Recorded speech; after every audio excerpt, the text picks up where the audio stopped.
अस्सलाम वालेकुम एवरीवन। उम्मीद करता हूँ आप सब खैरियत से होंगे।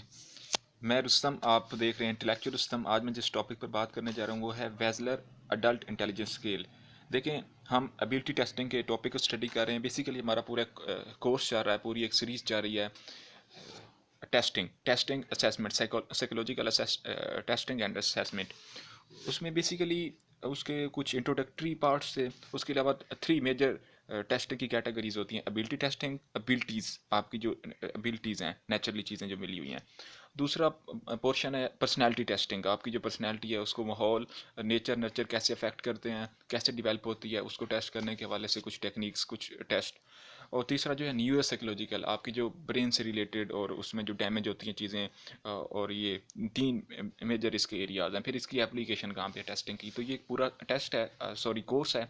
तो इसमें हम एबिलिटी टेस्टिंग देख रहे थे। इसमें थ्री मेजर इसकी कैटेगरीज हैं: इंटेलिजेंस, एप्टीट्यूड, अचीवमेंट। अब इंटेलिजेंस क्या होती है इसको हम डीपली देख चुके हैं, उसकी मुख्तलिफ थेरीज़ की मदद से इंटेलिजेंस को वाज़े कर चुके हैं। अब हम इंटेलिजेंस के टेस्ट कर रहे हैं।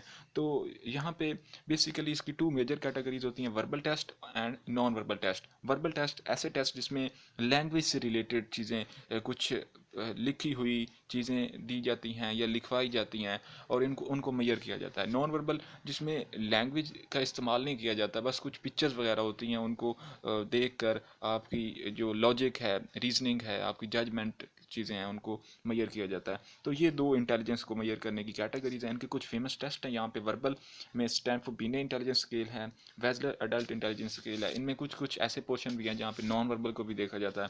और ये क्लियर रेवन प्रोग्रेस से मैट्रिसेस नॉन वर्बल टेस्ट है। ओके, तो हम बाकी ये दोनों वीडियोस बन चुकी हैं।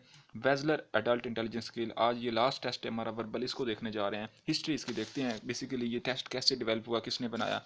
The Wechsler adult intelligence scale is an IQ test designed to measure intelligence and cognitive ability in adults and older adolescents. The original WIS Form 1 was published in February 1955 by David Wetzler as a a revision of Wetzler Blue Intelligence Scale released in 1939. It is currently in its fourth edition, WIS 4, released in 2008 by Pearson, and is the most widely used IQ test for both adults and older adolescents in the world.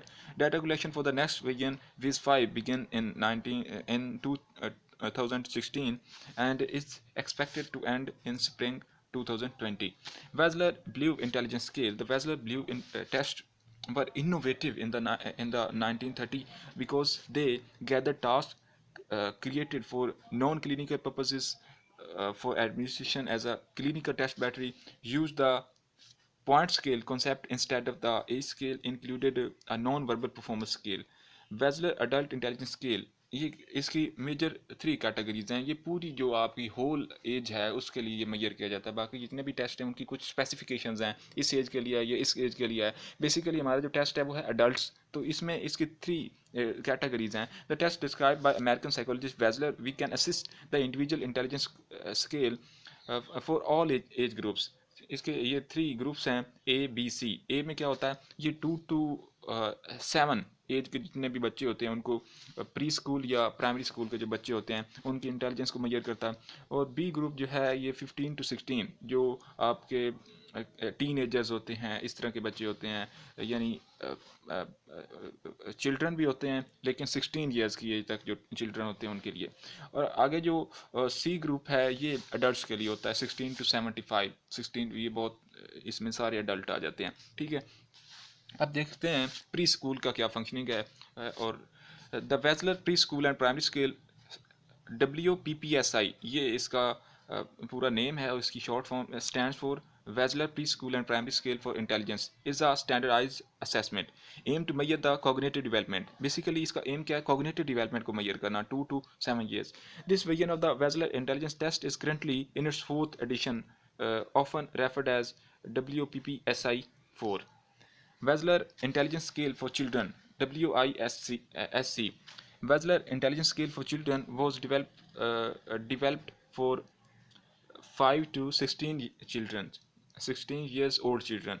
It is an offshoot कहते हैं उसकी एक branch है, शाख है, of the Wechsler-Plouffe intelligence scale and was introduced in 1949. This test is often used to help with educational placement, identifying gifted students, gifted students जिनको intelligence level बहुत high होता है और उनकी जो educational placement है उसको measure करने के लिए, and can also be used to conjunction with the Wechsler individual achievement test to help identify students with learning disabilities or gaps between academic achievements and cognitive abilities. ये जो बच्चों के दरमियान गैप्स होते हैं, कुछ ज़्यादा नालायक होते हैं, कुछ ज़्यादा लायक होते हैं, मतलब एक ही क्लास से पूरा टेस्ट लिया जा रहा है, एक ही तरतीब के साथ सबको पढ़ाया जा रहा है, लेकिन कुछ उसको ज़्यादा पिक कर रहे हैं, कुछ उसको नहीं पिक कर रहे हैं, तो ये जो एकेडमिक अचीवमेंट्स में गैप्स हैं और जो उनकी कॉग्निटिव एबिलिटीज़ के एरर्स हैं उनको देखने के लिए इस टेस्ट का इस्तेमाल किया जाता है। स्कूल एज में बहुत वसी पैमाने पर इस टेस्ट को अप्लाई किया जाता है।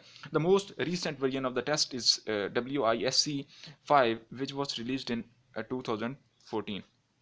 ये हमारा जो क्वेश्चन है adult intelligence scale, whether adult intelligence scale used for adults age group 16 to 75 years. The current version of the test is WAIS-4, which was launched in 2008. The WAIS scale has two parts. First is verbal section, second is performance section. Okay, तो ये जो वेजलर intelligence scale है ये क्या assess करता है, कैसे assess करता है? How Wechsler assess intelligence? Wechsler assess the intelligence through the verbal scale involving use of words, या अल्फाज का इस्तेमाल किया जाता है, कॉन्सेप्ट्स का इस्तेमाल किया जाता है, एंड नंबर्स और मुख्तलिफ नंबर्स का। इट कंसिस्ट ऑफ 6 सबसेट्स, इसके 6 सबसेट हैं। कौन से?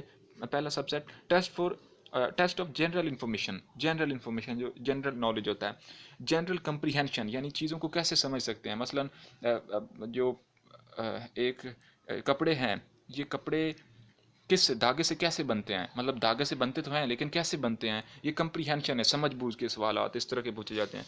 टेस्ट ऑफ अर्थमेटिक रीजनिंग जो मैथमेटिक में अर्थमेटिक के कॉन्सेप्ट्स होते हैं, वो उनको उसके हवाले से कुछ इस तरह की टेक्निक्स होती हैं वो इस्तेमाल की जाती हैं। डिजिट स्पैन का एक ख़ास किस्म के कॉन्सेप्ट होते हैं, जो डिजिट होते हैं, अल्फ़ा ये जो हिस्से होते हैं, इनको किस तरतीब से लेकर चलना है, आगे पीछे करने से क्या हो सकता है। Test of distinction between similarity, ये जो चीज़ें सिमिलर होती हैं इनको अलग अलग कैसे करना है, मतलब पूरी दुनिया में इंसान है, अब इनकी मज़ीद बाउंड्रीज लगाते जाते हैं, ये पाकिस्तानी हैं, ये अफ़गानी हैं, ये ईरानी हैं, तो उसके अलावा उनके अंदर ज़ात के कॉन्सेप्ट होते हैं, रिलीजन की बुनियाद पर उनको अलग किया जाता है, तो लेकिन चीज़ें तो सिमिलर हैं, ठीक है। इसी तरह हम बहुत सारी चीज़ों को सिमिलर परसीव करते हैं, लेकिन उनको अगर हम इन डेप्थ देखते हैं तो उनमें बहुत ज़्यादा साद फ़र्क वाज़े हो जाते हैं। इसलिए मतलब एक मैं शक्ल बना देता हूँ डॉट से, अब डॉट से एक शक्ल बनी हुई है लेकिन उसके अंदर गैप्स हैं, लेकिन जो उसको परसीव कर रहा है इंसान, तो वो उसको एक पूरी पिक्चर परसीव कर रहा है। डॉट डॉट बने हुए हैं और उनसे एक पिक्चर बनी हुई है, लेकिन उसके अंदर गैप्स हैं, बिल्कुल कलर नहीं है, तो वो जो डॉट्स हैं उसकी बुनियाद पर हम उसको पूरा परसीव कर रहे होते हैं as a whole. Gestalt psychology. Test of vocabulary, ये जो वोकेबलरी की स्पेलिंग्स हैं, ग्रामर है, इसके हवाले से एक उसका सबसेट होता है। तो परफॉर्मेंस सेक्शन में क्या होता है? पिक्चर सक्सेशन से मुराद ये है कि प्रॉपर पूरी पिक्चर बनाई जाती है और उसको एक प्रॉपर मीनिंग दिया जाता है। इमेज अरेंजमेंट से मुराद ये है कि तरतीब दी जाती हैं तस्वीरों को, या एक तस्वीर को मुख्तलिफ टुकड़े होते हैं उनको मिलाया जाता है। ब्लॉक डिज़ाइन, ब्लॉक, इसमें मुख्तलिफ किस्म के ब्लॉक होते हैं। डिजिटल सिंबल से मुराद ये है कि इसमें ख़ास किस्म की अलामतें होती हैं, और ऑब्जेक्ट असम्बली, ठीक है। तो ये आपकी परफॉर्मेंस सेक्शन थी, ये आपका मुकम्मल टेस्ट था। इसका जो बुकलेट है, इसका जो पूरा हिस्ट्री और कैसे इसके जो सब सेट्स हैं, वो एक पूरा बुकलेट है, वो आपको डिस्क्रिप्शन में लिंक मिल जाएगा, वहाँ से इसको डाउनलोड कर सकते हैं, और इन स्लाइड का भी लिंक आपको मिल जाएगा। तो ये आज का हमारा लेक्चर था, उम्मीद करता हूँ आपके लिए काफ़ी हेल्पफुल होगा। Finally thanks. चैनल को सब्सक्राइब करें, शेयर करें दोस्तों के साथ, और आपको साइकोलॉजी से रिलेटेड बहुत सारा डाटा मवाद यहाँ से मिलता रहेगा।